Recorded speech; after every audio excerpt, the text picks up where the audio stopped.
Y bueno, continuamos. Entonces, declaramos, profetizamos, decretamos. ¿Qué hacemos?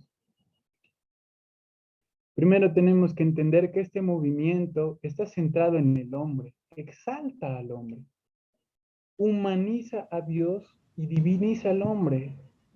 Porque como ya lo hemos hablado, o sea, le dice, tú tienes la capacidad, en tus palabras está, tu realidad depende de lo que tú pienses y de lo que tú digas, haciendo, dejando de lado a Dios, al soberano.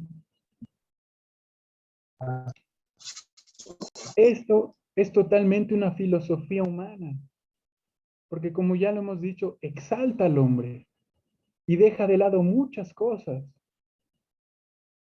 Y aquí, bueno, yo coloqué palabra del hombre en minúscula, no es lo mismo que la palabra de Dios.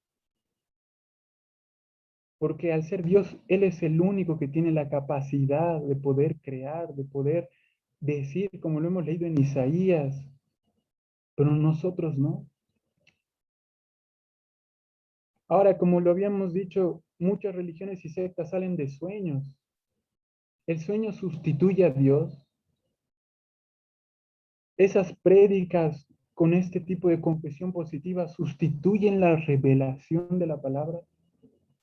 En vez de exponer su palabra, hay una exposición del sueño, la experiencia o el testimonio. Y para ir terminando, ya creo que es solo una diapositiva más que dice, si es correcta, debería adornar la palabra de Dios, en ningún momento sustituirla. Porque en Jeremías dice 23:25, he oído lo que dicen los profetas que profetizan mentir en mi nombre, diciendo, he tenido un sueño, he tenido un sueño. ¿Hasta cuándo? ¿Qué hay en los corazones de los profetas que profetizan la mentira?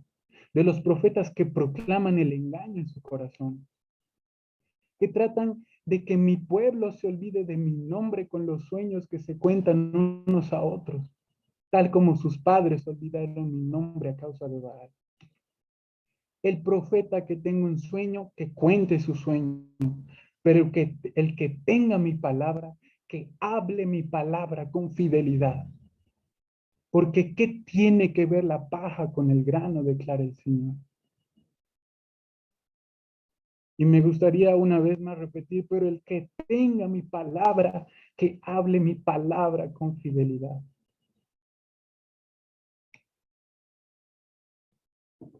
Y lo último, como dice en Santiago 4:15, más bien deberíamos decir, si el Señor quiere, viviremos y haremos esto o aquello. Bueno, eso es todo. Muchas, Muchas gracias por haberme escuchado. Voy a dejar de compartir la pantalla. muchas gracias, José. Gracias por la exposición. Estaba completa y estaba clara. Así es que también, perdón, acá. Entonces, una pregunta de conclusión. ¿Podríamos decir que alguien que cree en estas enseñanzas es un creyente? Tal vez ahí ya la pregunta está más tensa, ¿no? Porque la vivimos en nuestro contexto. ¿Qué nos dices, José? Mm, yo creo que sí pueden ser llamados creyentes, pero hay algo que está mal ahí, ¿no? Y quiero creer que muchos de los que creen realmente en el Señor y son salvos se han ido desviando por enseñanza de los pastores que reciben y no por ellos mismos. Dale, gracias, José. Sí, es una pregunta tensa, ¿no? Hay dos posibilidades. Alguien que se aferra directamente a estas doctrinas, lo más probable es que no sea creyente, ¿no? Alguien que directamente piensa que Dios está a su servidumbre o que con sus palabras crea al igual que Dios, posiblemente, y lo más seguro es que no haya comprendido el Evangelio. Ahora también ver la otra posibilidad de que sí pueden haber creyentes genuinos que están siendo engañados, que obviamente necesitan enseñanza de la palabra de Dios en estos aspectos, ¿no? Así es que Gracias, José, por la exposición. Estaba muy clara y da pie a lo que es el Evangelio de la Prosperidad. Como tenemos, creo que hoy día vamos a tener solamente 3 exposiciones debido a que el hermano David no está presente. Así es que vamos a tener la exposición del Evangelio de la Prosperidad a continuación y luego vamos a tener lo de la teología liberal. ¿Algún comentario final, tal vez, José, tienes en este momento? No, realmente creo que, miren, yo lo único que les puedo decir es que creo que, bueno, yo he asistido desde niño, crecí y creo que hay algunas cosas que están mal en nuestra iglesia, ¿no? Pero si es que estamos aquí y el Señor nos ha dado para poder crecer y fructificar, creo que es necesario seguir, pero siempre hablando las cosas como son, ¿no? No podemos, como se dicen, tapar el sol con un dedo. Antes aún de nuestra iglesia creo que está la palabra de Dios y poder y tener la capacidad de poder cuestionar lo que nuestro pastor nos enseña, no en el sentido malo de decir, esto es malo, o tú, no sé, es una mala enseñanza, sino poder con la palabra de Dios, como dice sola escritura, cernir aún las enseñanzas que recibimos. Pero bueno, muchas gracias, yo me retiro, Alvarito, por favor, tengo clase, me Sí, dieron una horita dale, de José. poder exponer. Muchas Muchas gracias y gracias. yo después les envío la presentación. Buenísimo. Gracias, José. Dios te bendiga, Gracias. hermano. ¿Listo? Entonces, hermanos, continuamos con la presentación de Mateo. Si tienen alguna pregunta, con la Hermano, teología de la prosperidad ah, lo vamos a completar. ¿Sí, hermana Berta? una consulta ahí, creo que no sé si no he entendido bien cuando estaba leyendo algunas partes de los evangelios, de la palabra, cuando se dice, no, yo declaro, o normalmente algunos pastores dicen, no, en el nombre del Señor lo declaro, esta enfermedad que se acaba, se termina. Creo que el hermano no comparte eso, pero eh, como en algunos pastores se ve tanta sanación.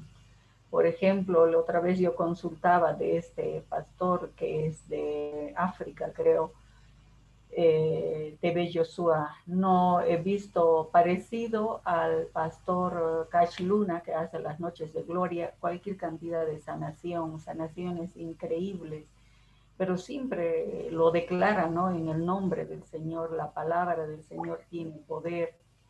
Y yo me voy, o sea, yo comparto con estos pastores porque cuando dice Jesús que ustedes verán o harán cosas más grandes que yo lo interpreto de esa manera, o no lo sé, hermano, podría ampliar un poquito eso, Claro, por hermanita favor. Berta.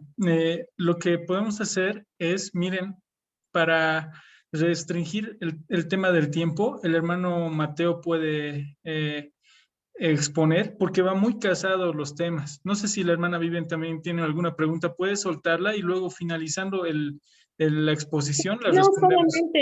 solamente comentarles que justamente ayer he visto una prédica del pastor Juan Manuel Vaz acerca del decretar, declarar y todo eso.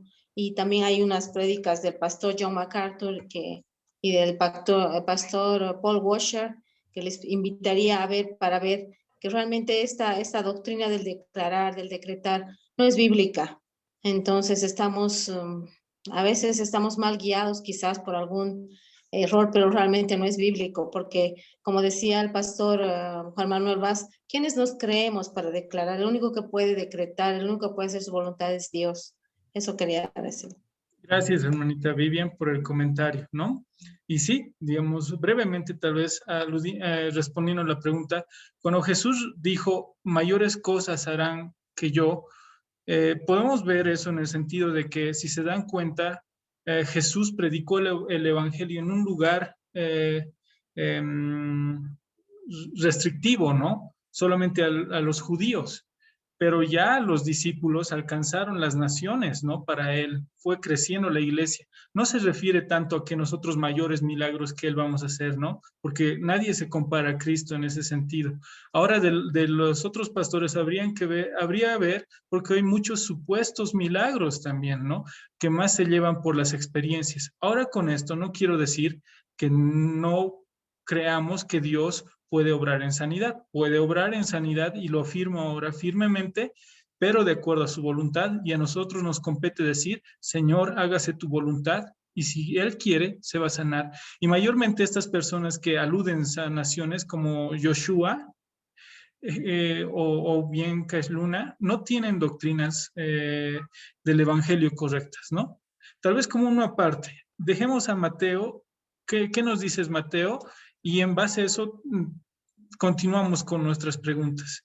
Ahí está. Un momento, voy a